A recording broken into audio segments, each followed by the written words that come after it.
नमस्कार, मानदेश प्राईममध्ये आपल्या सगळ्यांचं स्वागत. मंडळी, सध्या जिल्हा परिषद पंचायत समितीच्या निवडणुका लागल्यात आणि या अनुषंगाने आपण विविध मतदारसंघामध्ये फिरतोय. सध्या आपण कातर खटाव जिल्हा परिषद गटामध्ये आहे. या गटामध्ये अ, भारतीय जनता पार्टी, शेतकरी संघटना आणि अ, अजित पवार गटाचे उमेदवार तसेच अभयसिंह जगताप तुतारीकडून लढत आहेत. परंतु आताच अ, अजित पवार गटाचे उमेदवार अजित सानप यांनी अभयसिंह जगताप यांना जाहीर पाठिंबा दिलेला आहे. आणि महत्त्वाचं म्हणजे अभयसिंह जगताप यांच्या आयुष्यातील ही पहिलीच निवडणूक आहे. आपण त्याबद्दल त्यांच्याकडून जाणून घेऊया. खूप खूप स्वागत तुमचं. नमस्कार. काय सांगाल, तुमच्या आयुष्यातली ही पहिलीच निवडणूक आहे? अ, हो, खरं तर मी लोकसभेची तयारी केली होती. लोकसभेला ऐनवेळी थांबावं लागलं. त्यावेळी शरद पवार साहेबांचा पक्ष फुटला होता आणि खूप कमी लोकं राष्ट्रवादीमध्ये होते. त्या काळात मी प्रचंड काम केलं. परंतु ऐनवेळी मोहिते पाटील साहेबांना तिकीट दिल्यामुळे थांबलो. विधानसभेलाही थांबलो होतो आणि आता जिल्हा परिषदेला म्हटलं आपण निवडणूक लढवली पाहिजे. अन्यथा आपल्याला निवडणुकीचा अनुभव सुद्धा येणार नाही.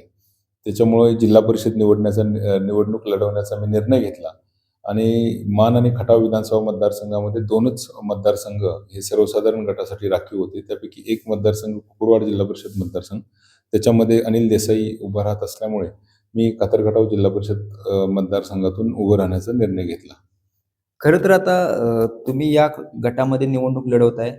या गटामध्ये अनेक तिरंगी-चौरंगी निवडणूक होणार अशी चर्चा होती. परंतु आता अजित पवार गटाच्या उमेदवारांनी तुम्हाला पाठिंबा दिलाय. ही निवडणूक तुम्हाला सोपी असल्यासारखी वाटते? कोणतीच निवडणूक सोपी नसते. ती शेवटपर्यंत निकराने लढावी लागते. अ, प्रथमतः मी अजितदादांना भावपूर्ण श्रद्धांजली अर्पण करतो. काल आम्ही बारामतीला गेलो होतो आणि लाखो लोकं त्या ठिकाणी जमले होते. अक्षरशः ढसाढसा रडत होते. महाराष्ट्र पोरका झाला. प्रथम त्यांना श्रद्धांजली. अ, या गटामध्ये 2 राष्ट्रवादीचे 2 उमेदवार झाले होते. तांत्रिक काही अडचणींमुळं दोन्ही फॉर्म राहिले होते. काही च्या लास्ट मोमेंटला काही घडामोडी झाल्या त्यामुळे राहिले होते. तर अजितदादा राष्ट्रवादीमध्ये जे उमेदवार होते अजय सानप यांनी विचारपूर्वक त्यांच्या सर्व नेत्यांची चर्चा करून हा निर्णय घेतला, की आपण एकास एक लढत झाली पाहिजे आणि राष्ट्रवादी विरुद्ध भाजप अशी सरळ लढत झाली पाहिजे म्हणून त्यांनी मला पाठिंबा दिला. आता लढत तिरंगी राहिलेली आहे. एक भाजप, दुसरं राष्ट्रवादी काँग्रेस पार्टी शरदचंद्रजी पवार पक्ष आणि तिसरं अ, अ, स्वाभिमानी शेतकरी संघटना. असे 3 प्रमुख उमेदवार या निवडणुकीमध्ये उतरत आहेत. तर ही तिरंगी निवडणूक होईल. खरं तर आम्ही उमेदवारांना भेटतोय, सामान्य जनतेला भेटतोय. सामान्य जनतेला विचारतो, की तुमच्या अडचणी, तुमचे प्रश्न काय आहेत आणि कोणता उमेदवार सोडवल आणि उमेदवारांना विचारतो, की तुम्हाला का निवडणूक लढायची आहे? तुमचं विजन काय आहे? तर तुमचं काय विजन आहे कातर खटाव गटासाठी? अ, कातर खटाव जिल्हा परिषद गट लढवत असताना मी एक विजन घेऊनच उतरलेला आहे. प्रामुख्यानं जिल्हा परिषदेची जी कामं असतात, मग त्याच्यामध्ये शिक्षण, आरोग्य, महिला व बालकल्याण, अ, त्याचबरोबर ग्रामीण रस्ते, हे जे कामं आहेत, स्वच्छता, पाणी पुरवठा, ही जी कामं आहेत जिल्हा परिषदेची, या कामाच्या अनुषंगानेच मी निवडणूक लढवतोय. मी बघितलं की अनेक ठिकाणी जलजीवनची कामं अपूर्ण आहेत. अनेक ठिकाणी ग्रामीण भागात रस्त्यांच्या अडचणी तशाच आहेत. स्कूल म्हणाल तर अनेक ठिकाणी स्कूल, जिल्हा परिषदेचे स्कूल हे अत्यंत वाईट परिस्थितीमध्ये सध्या आहेत. त्या स्कूलची सुधारणा गरजेची आहे. आरोग्याचं म्हणाल तर प्रायमरी हेल्थ सेंटर असू द्या, सब सेंटर असू द्या, त्याची अवस्था फार चांगली नाही. लोकं त्याचा वापर करत नाहीत. मग शासनाने इतकं सगळं करून ठेवलंय, मग त्याचा वापर कसा करायचा? तर मी माझ्या अनुभवातून जे शिकलो आणि जे करतोय तेच इथं मी उतरवणार आहे. मी वरकुटे मलवडी ची जी शाळा आहे ती पूर्ण डिजिटाईज केली. त्याबरोबर शेजारीच कापूसवाडीची शाळा डिजिटाईज केली. शेनवडीची शाळा डिजिटाईज केली. चव्हाण वस्ती वरकुटे मलवडीमध्ये आहे ती शाळा आधुनिक केलेली आहे. आणि ही शाळा आधुनिकीकरणाचं एक माझं मोठं स्वप्न आहे. ते मी कातर खटाव जिल्हा परिषद गटामध्ये सत्यात उतरवेन.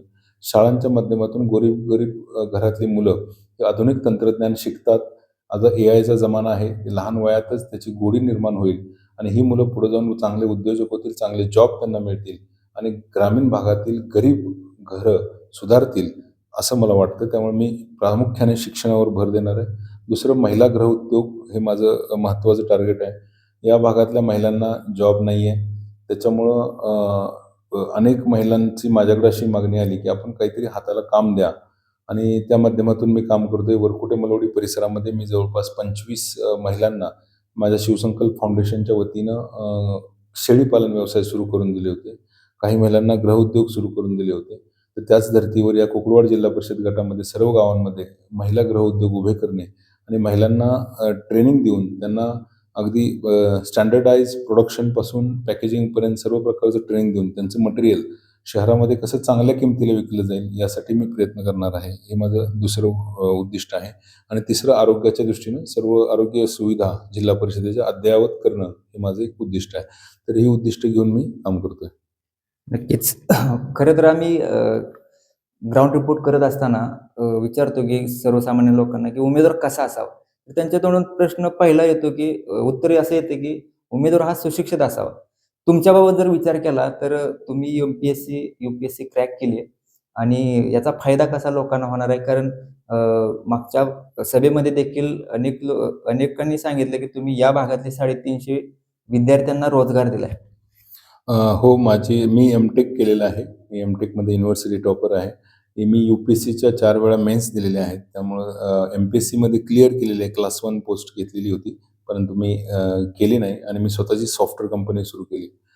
तर माझ्या सॉफ्टवेअर कंपनीत जवळपास 350 मुलं काम करतात आणि या भागातली 100हून अधिक मुलं मानखटाव परिसरातली माझ्या कंपनीमध्ये काम करतात. आणि माझं असं उद्दिष्ट आहे की या भागामध्ये सुद्धा कॉम्प्युटर इंजिनियर, MCA झालेले खूप मोठ्या प्रमाणात मुलं आहेत. त्यांच्यासाठी जर आज ही बेरोजगार आहेत ती मुलं. यांना जॉब उपलब्ध करून द्यायचा असेल तर माझी एकट्याची कंपनी तिथं पुरी होणार नाही. तर आणि ही मुलं जी आहेत, जी डिग्री घेतलेली मुलं आहेत, त्यांचं स्किल त्यांना हे मिळवून देत नाही, जॉब मिळवून देत नाही. तर त्यांचं स्किल अपग्रेडेशन माझ्या कंपनीच्या माध्यमातून मी करणार आहे. त्यांना एक चांगले इंटर्नशिप प्रोग्राम देणार आहे. एक 6 महिन्यात ती मुलं अशा पद्धतीने ट्रेन केली जातील की त्यांना कोणत्याही मोठ्या MNCमध्ये सहजपणे नोकरी मिळेल. तर तशा पद्धतीने मी ट्रेनिंग आणि स्किल डेव्हलपमेंटचं काम IT क्षेत्रातलं करणार आहे. लवकरच सातारामध्ये पण IT पार्क होणार आहे आणि त्या IT पार्कमध्ये या मुलांना नोकऱ्या मिळतील आणि पुण्यातही मुंबईतही नोकऱ्या या लोकांना मिळतील कशा यासाठी मी प्रयत्न करणार आहे. नक्कीच. शेवटचा प्रश्न आहे, तुम्ही तुमच्या समोर जे विरोधक आहेत त्यांचं आव्हान तुम्ही कसं स्वीकारता, कसं बघता त्याकडे? माझ्यासमोर जे विरोधक आहेत मुळात त्यांचं विजन आणि माझ्या विजनमध्ये फरक आहे आणि ते सुद्धा व्यावसायिक आहेत, पण त्यांचे व्यवसाय वेगळ्या पद्धतीचे आहेत, ज्यामध्ये बऱ्याच भेसळीचं प्रमाण येतं. लोकांचं त्यांच्यावरती विश्वासार्हता लोकांमध्ये त्यांची कमी आहे असं मला वाटतं आणि त्यांच्यावर जी नाराजी आहे त्याचाच मला प्रचंड फायदा होणार आहे. आणि त्यांचं काम स्वतःचं असं फार काही नाही आहे. माननीय मंत्री जयकुमार गोरे यांची कामं दाखवूनच ते मतं मागवतात. ते स्वतः स्वयंभू नाही आहेत. त्यांचं स्वतःचं असं विजन नाही आहे. स्वतः काही ते करू शकणार नाहीत.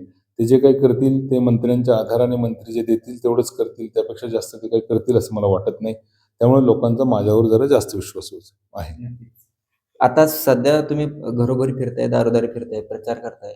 लोक काय म्हणतायत? काय प्रश्न काय आहेत लोकांना? लोकांच्या काही मूलभूत गरजा आहेत. जसं सांगितलं, बेरोजगारीचा खूप मोठा प्रश्न आहे. महिलांचा गृहउद्योगाचा प्रश्न आहे. प्रत्येक गावामध्ये आणखी स्थानिक प्रश्न आहेत. काही ठिकाणी जलजीवनची कामं पूर्ण झालेली नाही आहेत. असे छोटे छोटे प्रॉब्लेम या भागामध्ये आहेत. मुख्यतः बेरोजगारीचाच सगळ्यात मोठा प्रॉब्लेम या ठिकाणी आहे. नक्कीच. तर मंडळी, अभयसिंह जगताप हे कातर खटाव गटामधून निवडणूक लढवत आहेत. त्यांना आता बोललो आपण. त्यांचा उद्देश, निवडणूक लढवण्याचा उद्देश आणि त्यांचं विजन हे त्यांनी सांगितलं. भेटूया पुढच्या व्हिडिओमध्ये. धन्यवाद. आवाज माणदेशाचा, माणदेशातील प्रत्येकाचा. माणदेश प्राईम सबस्क्राईब करा आणि अपडेट रहा. नवीन व्हिडिओच्या नोटिफिकेशनसाठी बेल आयकॉनचं बटन दाबा. धन्यवाद.